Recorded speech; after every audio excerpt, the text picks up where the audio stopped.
Pai, do Filho e do Espírito Santo, amém. Queridos amados cristãos ortodoxos, falamos algumas palavras breves hoje sobre aquilo que é o dia que hoje estamos vivenciando. Hoje estamos vivenciando aquilo que é o primeiro dia de agosto, segundo o calendário patrístico de nossa Santa Igreja. E o primeiro dia de agosto abre para nós também, anualmente, o jejum fixo dedicado à dormição da Mãe de Deus. Uma vez sua grande festa fixa do seu falecimento, também é fixo o início do seu jejum. Não é um jejum móvel, como por exemplo dos apóstolos. E portanto iniciamos mais uma quaresma, digamos assim, o nosso ano litúrgico. E todos os santos, nós sabemos que em geral nós comemoramos exatamente, com exceção do São João Batista, comemoramos sua natividade, depois sua decapitação, João Teólogo, e comemoramos também o seu adormecimento no Senhor. Em geral, todos os santos nós comemoramos exatamente o dia de seu falecimento, porque significa o dia que nasceram para a vida eterna, de fato. Então, é natural que se isso se dá para todos os santos, muito mais o dia do falecimento, ou melhor dizendo, da dormição da Mãe de Deus, deveria ser comemorado de maneira tão solene. E tão solene esta maneira que a Santa Igreja preparou uma quaresma, ou seja, um período de abstinência e jejum de 14 dias que antecipam exatamente aquilo que é o dia de falecimento da Mãe de Deus. Para que como todos os santos são honrados os seus dias de festa, ou seja, o dia em que faleceram no mundo e nasceram para a vida eterna, é claro que a Mãe de Deus tinha que se destacar. Não poderia ser apenas um mero dia comum no calendário da Igreja, o falecimento da Mãe de Deus e sua dormição.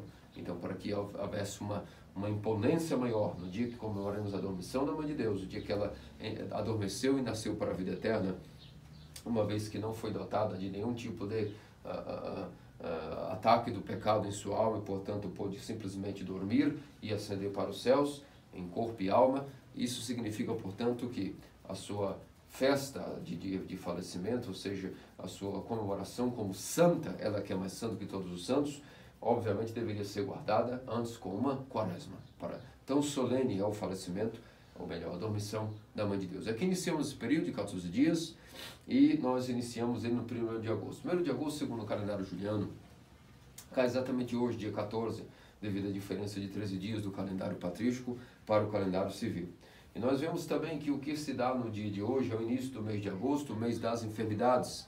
Pela tradição, se sabe que agosto é um mês onde, em geral, as pessoas caem doentes.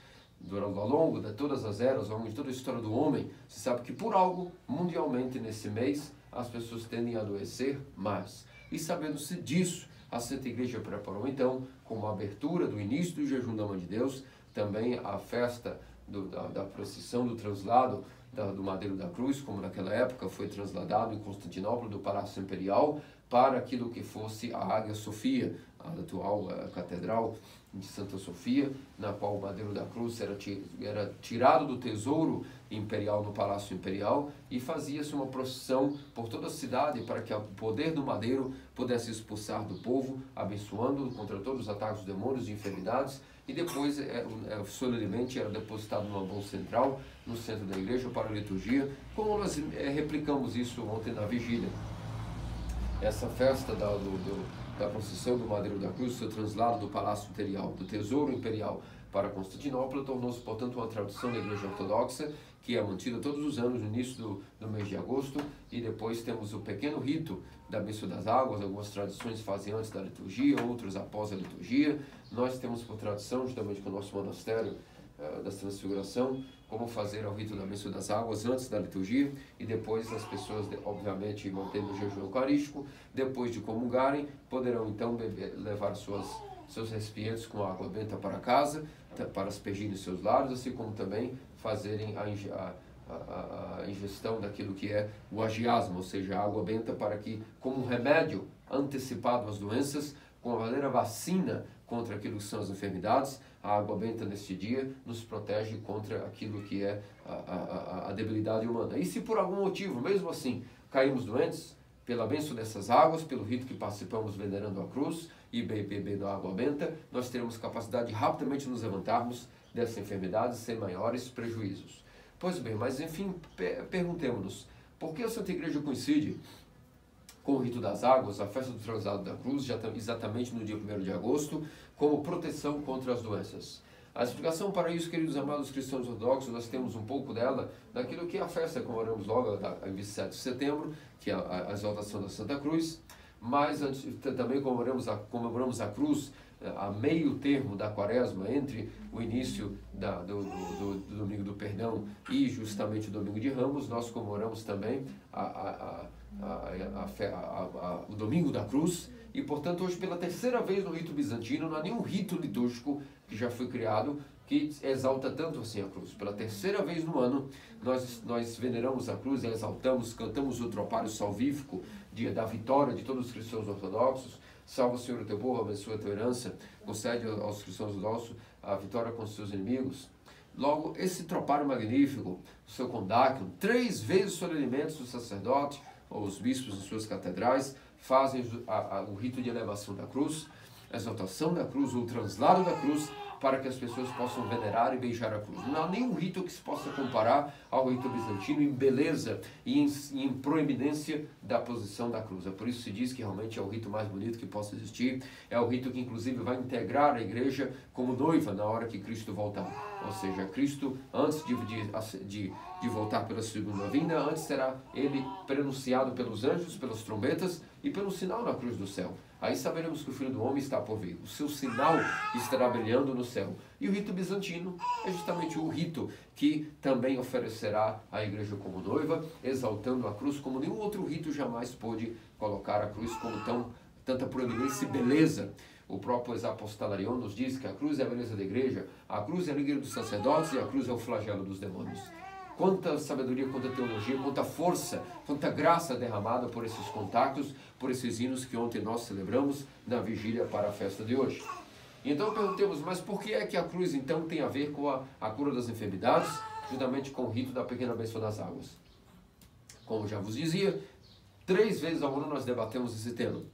Quando Moisés, certa vez, teve que interceder diante do povo israelita, que como cabeças duras estavam reclamando a Deus para aquilo que eram as bênçãos que Deus havia dado a eles, infelizmente, devido à rebeldia que o povo teve contra Deus e contra Moisés, a própria natureza rebelou-se contra o povo israelita, uma vez que nem mesmo a natureza tolerou tamanha ingratidão do povo de Israel para com Deus e o seu líder Moisés.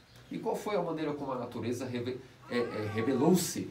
Vejam que todas as vezes que há algo que está contrário àquilo que não agrada a Deus, quando o homem está indo contrário até a sua própria consciência, quando nós vamos contra a nossa consciência, alguma debilidade sempre ocorre na nossa alma, ela fica doente, e depois disso, como consequência, nós afetamos, obviamente, toda a natureza diagnostica que o homem está indo contra a consciência dele, e automaticamente a natureza se rebela. Isso nós vimos que Adão no paraíso não tinha um inimigo de feras, mas após a queda do paraíso, até Caim, quando teve que distanciar-se da presença de seu pai e de seus familiares, para ir para um lugar mais longínquo, onde habitavam as feras gigantescas, ele teve que ser marcado por Deus com um sinal na fronte para que as feras não o matassem, não pedissem vingança contra ele. Isso mostra que após o paraíso, a desarmonia do homem causa que a natureza também veja o homem como ser parasita dentre a natureza e querer expeli-lo da criação.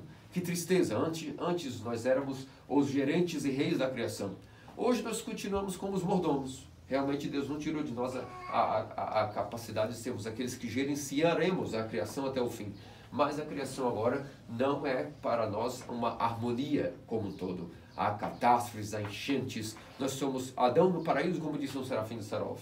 O ar não podia sufocá-lo. A água não podia afogá-lo, o fogo não podia queimá-lo e a terra não podia engoli-lo. Hoje, todos esses elementos se rebelam contra nós e devido ao homem não seguir a sua própria consciência. O que acontece quando nós não seguimos a nossa consciência? Nós começamos a atrair males para nós, as enfermidades, porque a própria natureza, as bactérias, os vírus, até os micróbios vão entendendo, vamos dizer assim, a nível microscópico, que o homem está completamente em anomalia. E é perigoso quando o homem não está seguindo a sua consciência. O homem que não segue consciência, não segue a lei natural, está completamente seguindo a sua própria programação, e muitas vezes até a programação de destruição.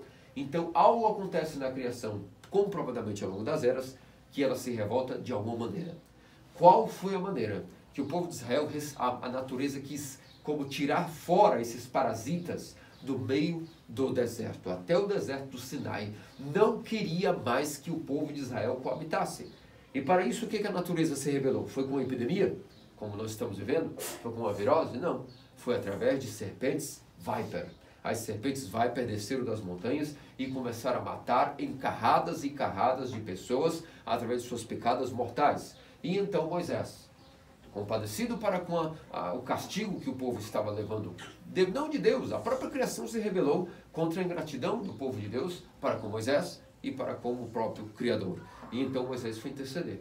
E então qual foi o mandato que nosso Deus disse a ele? Moisés, pega uma haste, e nessa haste forge uma serpente de bronze, e erga, e esse será o meu sinal, que todo aquele que, pela picada da serpente, está doente, terá um antídoto, ou seja, a cura, pelo próprio vislumbre da imagem da serpente de bronze. Ela será como antídoto para aquilo que é a picada da própria serpente. E nesse antídoto para o próprio veneno, todos aqueles que olhavam com veneração, prostravam-se diante a serpente de bronze e oravam com devoção, arrependendo dos seus pecados, tiveram, portanto, a proteção contra a picada das serpentes Viper. Isso, na verdade, queridos amados cristãos ortodoxos, como nos ensinam nossos santos padres, era nada mais ou menos que um protótipo, uma imagem do que um dia seria a figura do Filho do Homem, que também seria levantado sobre a cruz. Numa haste, o Filho do Homem seria levantado. Assim como o antídoto para a picada da serpente foi uma serpente de bronze a ser venerada, e prostrado-se diante dela, o povo suplicou por cura, assim também o antídoto para a morte seria que todo aquele que também com devoção adorasse na Santa Cruz, a veneração da Santa Cruz, a partir da figura do Filho do Homem, que em sua morte curou a morte com sua morte. Logo, o antídoto para a morte é a morte do próprio Deus, que se fez homem e morreu, vencendo a morte, e todo aquele que olhar o madeiro da cruz, erguido e exaltado, através não só daquele evento no Calvário, mas isso replica-se em 3 vezes, no mínimo ao ano, quando nossos sacerdotes, os bispos, replicam esse rito ao longo das 3 ocasiões que já vos expliquei, no rito bizantino, onde nós estamos ali tendo um orvalho vivificante de força e graça,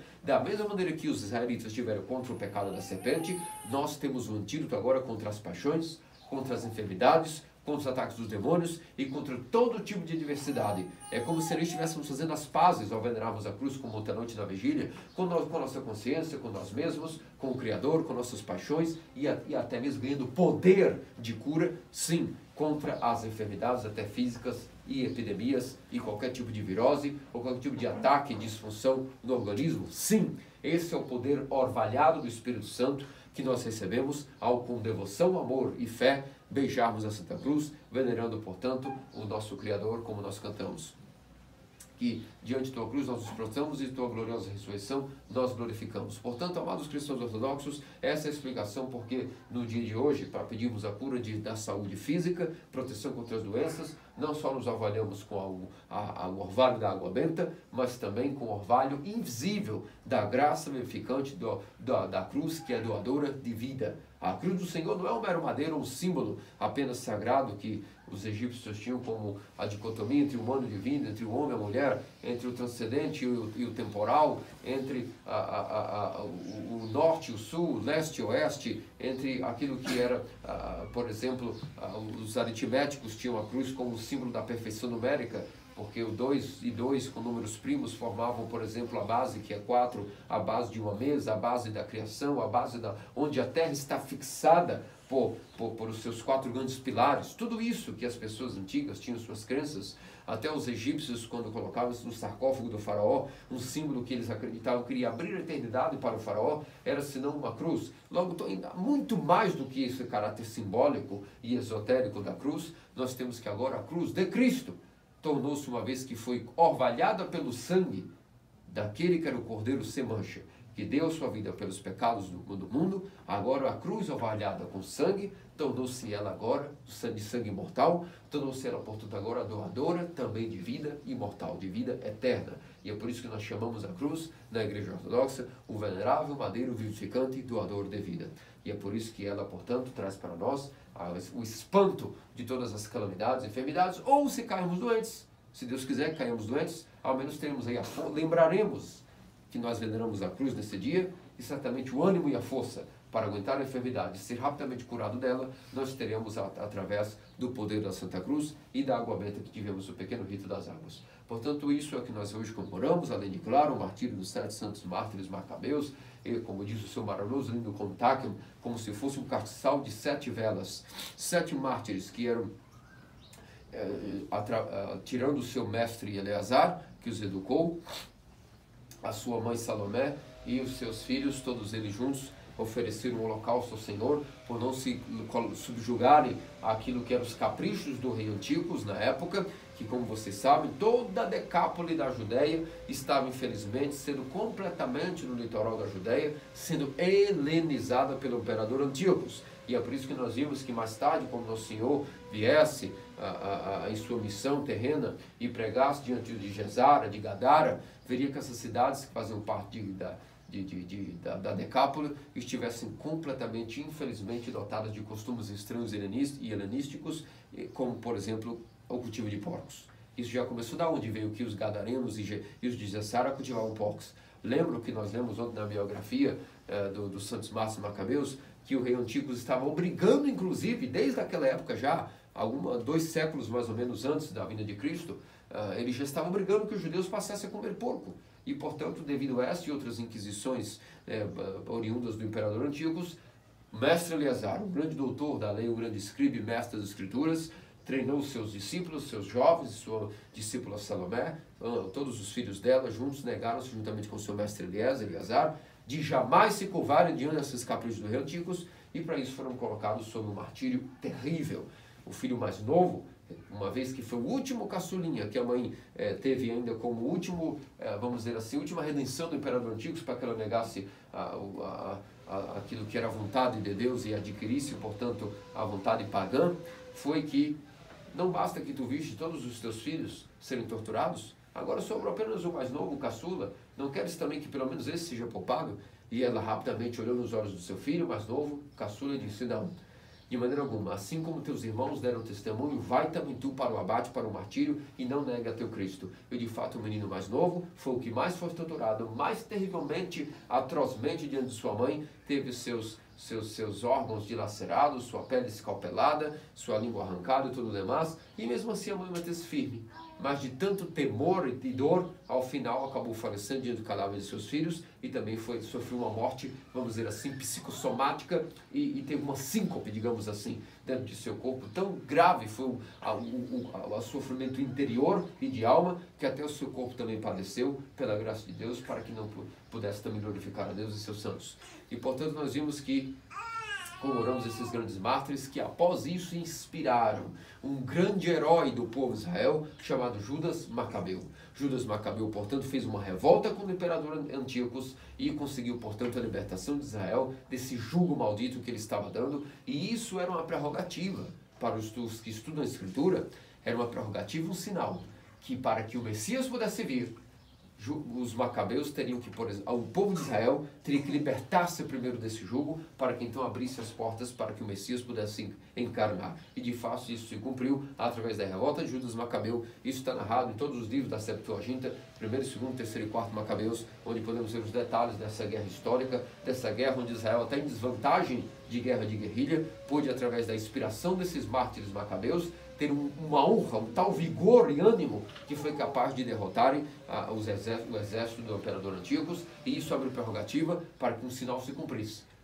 Era necessário que primeiro se libertasse desse jugo para que pudesse vir o Filho do Homem, segundo a tradição. O Messias, era um dos sinais que o Messias estava para vir, é que em algum momento haveria uma revolta, que Israel se libertaria do jugo do imperador Antíocos e esses costumes helenísticos. E isso ocorreu. É por isso que uma curiosidade, por fim, é que aqueles que são adeptos de versões como a Peshita e versões maçotéricas da Bíblia, especialmente nossos ditos judeus, eles não entendem a interpretação muito bem dos sinais da vinda do Filho do Homem, porque infelizmente, devido ao, você sabe, os concílios secretos dos judaicos para adulterar a Escritura, dito eles, por exemplo, o concílio de Jâmnia, onde 1000 anos a Escritura foi adulterada no Antigo Testamento pelos judeus, para adulterar os sentidos da vida do Filho do Homem. E um dos pontos que foi adulterado no concílio de Jâmnia foi vender depois essas traduções Peshita ou maçotérica, que são as mais comerciais do mundo, e não a nossa Septuaginta, obviamente, que é a Bíblia correta, a versão correta do Antigo Testamento, que guarda todos os detalhes, todas as explicações,